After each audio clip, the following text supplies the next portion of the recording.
work with Habitat. Habitat had this great successful program last year, Raise Your Hand Chicagoland, and they're building on that. It's called Build On, and Matt's going to talk about that in a little bit. So we are going to, now with this, our company, the way it's set in Chicagoland, we are going to do 3 builds throughout Chicago. We're going to have 1 build in Lake County. It'll probably be in Waukegan.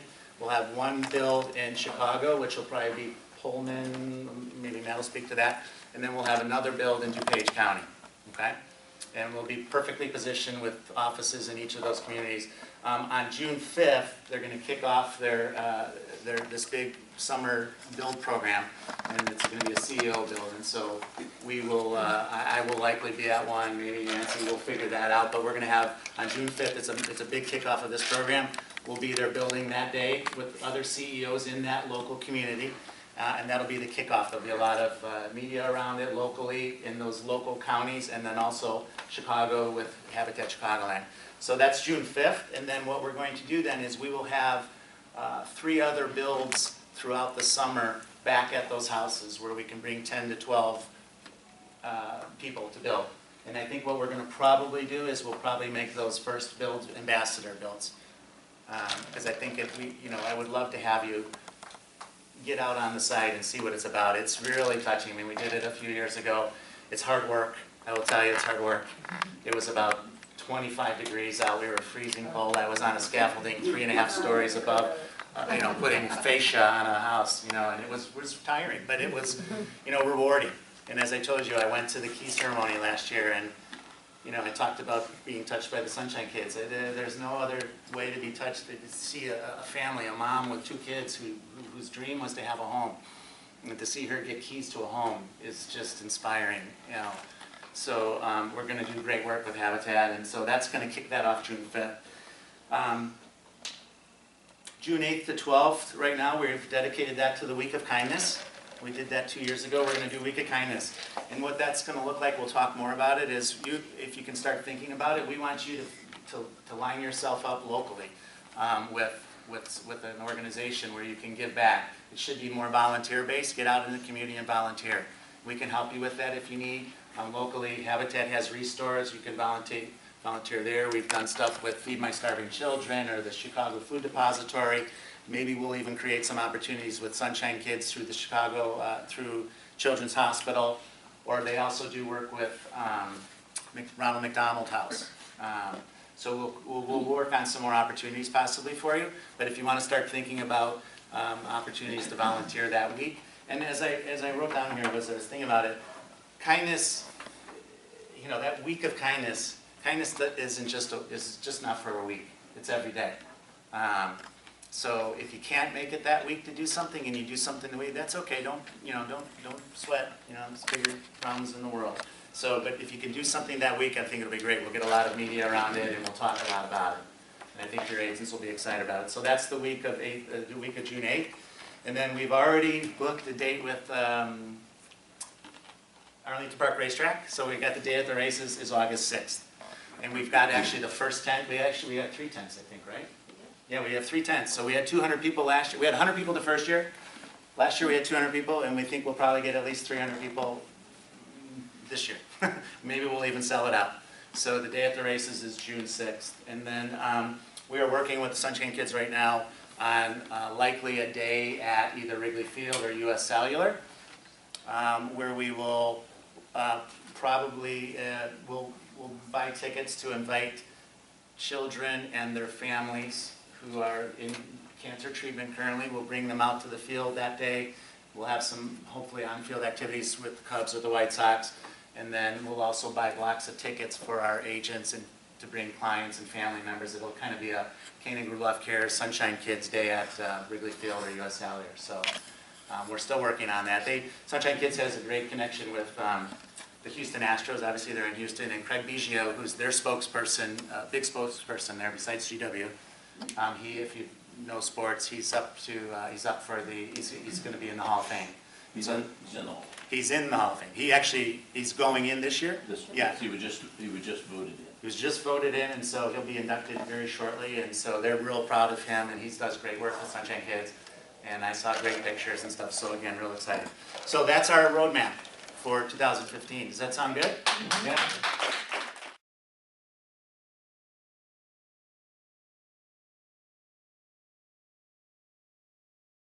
1, 2, 3, and again, and one more. Yeah. Maybe one with Chris. Maybe we're doing one with Chris too. Good Nancy. Thank you. All right, come on. I'll tell you real quick, we were out for dinner last night and I looked over at GW, I said, you know, he knows so many people. I mean, we were telling all these stories, he's telling me all these people, all these actors and stuff. I said, so who's your favorite actor? And he said, well, that's easy, it's me. Safest answer. No, what I said was you're having dinner with him. Okay. One, sir, could you move in just a minute? Thank you. Keep my feet out of it. 1, 2, 3, and again.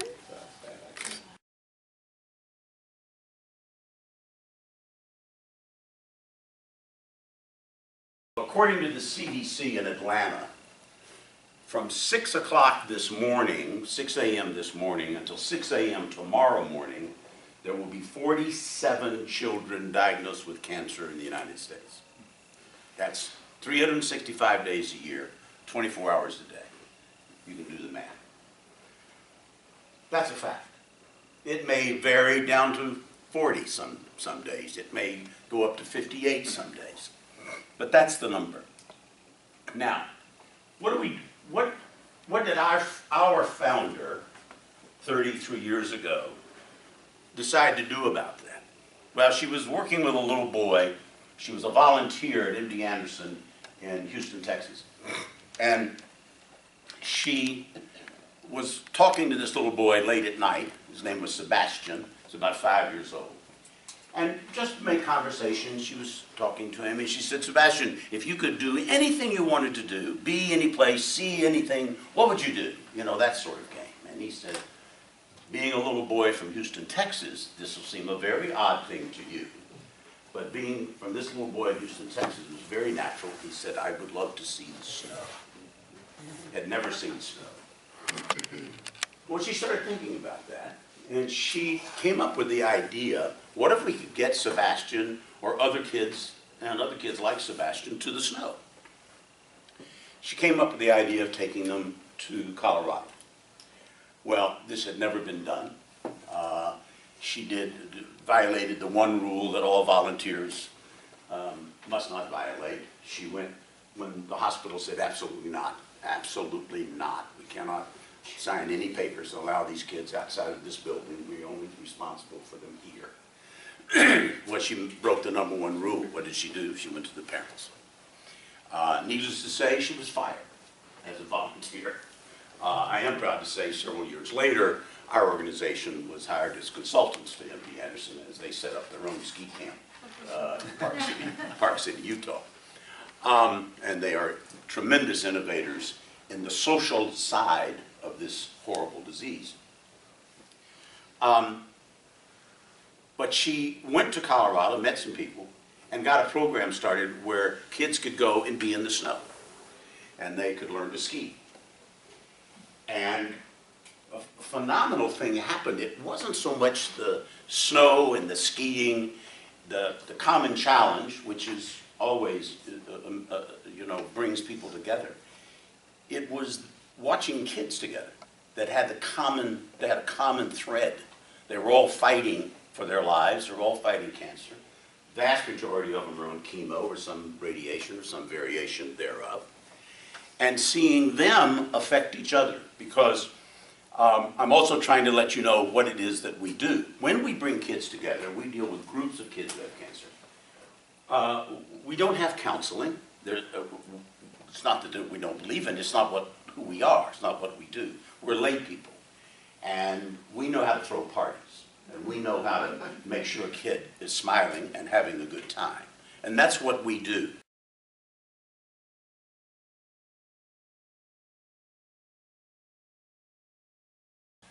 Habitat is a hand up. Partner families truly partner with us to put together sweat equity hours. You may have built alongside a partner family when you did your Habitat build.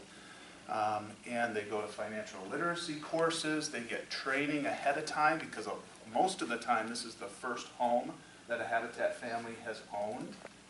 And then they also pay.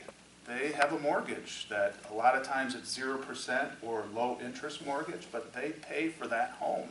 And they are passionate about doing that. They do not want a handout. They want to be part of this. They want to work and say, this is my home. I'm proud of this home. I own it, and I'm raising my family here. That's a huge part of the model. And then the other part is what you talked about, the Habitat build, the volunteerism. Volunteers build Habitat homes. That is a key part of our model of not only the volunteer labor on site, but also ambassadors and speaking about the Habitat mission and model and the impact that Habitat has in communities throughout the nation as well as the world. We are global and we touch lives throughout the world. And then the other piece that a lot of times people are not aware of is when somebody pays a mortgage payment, a partner family pays a mortgage payment, those mortgage payments go to fund other Habitat families. They help in the operating costs and they help us run our business so that more Habitat families can move into homes. Those are kind of the three main components of the Habitat model. So it sounds like you mostly know about that. Please spread that and help other people learn about Habitat. So I'm just going to touch on, Joe really explained what we're doing this year, but I'll touch a little bit on what we did last year and then briefly on what we're doing this year in partnership with you as well as a number of our other corporate partners. So last year was a pretty big year for Habitat for Humanity in Chicagoland. We, as Joe mentioned, Raise Your Hand Chicagoland was a big event. And there's materials in the back. We have an annual report that shares a little bit about last year if you're interested in reading that. But down on Pioneer Court, which is actually the site of the first homestead in the city of Chicago by DuSable, built that home. At Michigan Avenue and the Chicago River, we built a Habitat home, the exterior of a Habitat home, and then the wall frames for 12 other Habitat homes that were going to be distributed throughout the Chicagoland region. We did that to raise funds for Habitat in the Chicago area, to raise awareness for Habitat in the Chicago area, and to work together as a group. There are 8 different affiliates in the Chicagoland area, and we're working to come together because everybody recognizes the Habitat name. We want to work more together and get economies of scale to have greater and greater impact throughout the region. This was the first time we ever did this in the city of Chicago. We raised $1.2 million. We raised a lot of awareness through media and publications and spreading the word through volunteers and those people who signed up on site. And it was a huge success, and we want to continue to do more of those and build on those types of events in the future. Your support was very generous last year and was part of our success. One thing that Chicagoland Habitat does is we support the affiliates at the local level so that they can build their capacity to serve more families. Part of our vision for our future is to increase the number of families that we serve throughout the Chicagoland area. Right now we serve under 200 families a year, which is really low. I provided a piece of paper that shows right around 400,000. The need is huge in the 3rd largest metro area in the country. And we can do more. Under 200 families is low production for Habitat for Humanity as a collective group in this area. We want to get to, on the other side of that sheet, we want to get to 500 families per year, and then ultimately we want to get to 1,000 families per year that we produce and support throughout the Chicagoland area. So we need to do more and more work together in order to really build the capacity and serve more families. So this year we want to Joe pretty much explained what we're doing this year. We are doing an event that's a follow-up to Raise Your Hand Chicagoland, which was a very centralized in the city of downtown Chicago for 4 days, putting together those 13 homes and then taking them out to the different communities so that they could be completed. We're going to spread it out a little more this year and start off with a kickoff. The initiative is called Build On, and it's connected to our Raise Your Hand Chicagoland theme, but we want to continue to build on that momentum of generating more volunteers and funds and awareness for Habitat and our corporate partners. June 5th, we're kicking off Build On with a leadership build day where executives from you, from other corporate sponsors, both regionally and at local levels, among all of the affiliates, will be building that day. So there's going to be a lot of corporations involved, and we're going out locally as well as regionally to partner with corporations so that we can gather your leadership on that day and kick this off, and then have a summer of building around Build On that generates new volunteers and new awareness of Habitat throughout this region. That's the whole goal of this. The difference is it's not going to be centralized and over a 4-day period. It's going to span the summertime. So as Joe said, you're going to have 3 build days at different sites during the summer that you will be part of this initiative and part of your support of Habitat. And then we'll finish with one or several different key celebrations and home dedications in the fall, positioning it ideally right before Thanksgiving, which is a pretty powerful time to dedicate a home for a family for the first time to be moving into their home and experience Thanksgiving and the holidays, and raise visibility at that time and say, this is what we're doing, we're raising more money to serve more families, and finishing up this initiative by celebrating that key ceremony with families. So you are a part of that. You're a leadership supporter in this initiative, yet again, as well as last year you were, and we are very thankful for your support. Lots of ways that you can get involved beyond what you're already doing as far as your financial support. We are interested in people serving on committees at the local level in our affiliates. We have 8 different affiliates around the region, from Waukegan and Lake County to the north, all the way down to Joliet and Will County.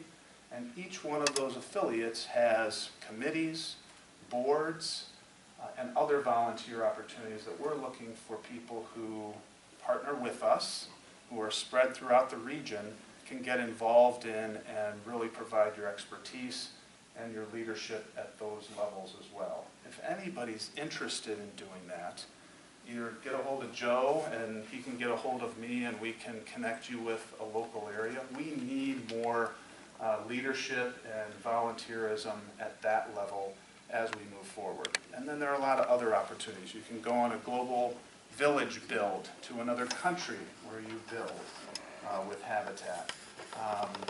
And if you're interested in any of those volunteer opportunities, let me or Joe know, and we would love to have you beyond what you're already going to